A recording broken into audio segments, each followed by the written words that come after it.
ফের শামশেরগঞ্জে বোমা উদ্ধার। এবার শামশেরগঞ্জের জোতকাশিয়া আমবাগান থেকে 2 বালতি তাজা বোমা উদ্ধার করলো জঙ্গিপুর পুলিশ জেলার অন্তর্গত শামশেরগঞ্জ থানার পুলিশ। সোমবার রাতেই উদ্ধার করা হয় বোমাগুলি। মঙ্গলবার সকালে বোমা উদ্ধারের খবর এলাকায় ছড়িয়ে পড়তেই এলাকা জুড়ে আতঙ্কের সৃষ্টি হয়। বোমা উদ্ধারের জায়গা ঘিরে রেখেছে পুলিশ। খবর দেওয়া হয়েছে বম্ব স্কোয়াড টিমকে। কে বা কারা পূর্ব দেবীদাসপুর সংলগ্ন জোতকাশিয়া আমবাগানের ভেতরে বালতি করে বোমা রেখেছে তার তদন্ত করে দেখছে শামশেরগঞ্জ থানার পুলিশ। যদিও কোনো রকম অপ্রীতিকর ঘটনা ঘটার আগেই বোমা উদ্ধার করতে সক্ষম হয়েছে পুলিশ।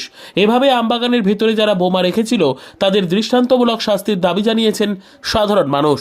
এই বম রেখে চলে এসেছে বাগানে, কেটা কিছু বুঝতে পারি না।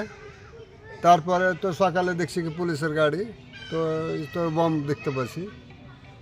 আতঙ্ক তো হবেই, আমরা ই করছি তো আতঙ্ক হবে না? আতঙ্ক আপনা মনে হয়েছি। এটা আম বাগান, লিচু বাগান, হ্যাঁ হইতেও পারে।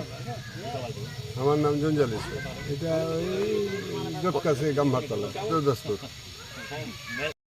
যে এই থেকে দাফা দাতা সিয়ে টানতে গেছিল কম পাওয়া যাচ্ছে।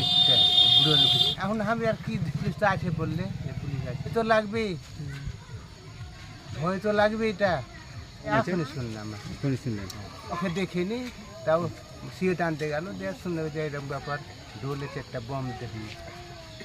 এটা দেবদাসপুরি, পূর্ব দেবদাসপুর পরে। আমার নাম নূর বক্ত শেখ।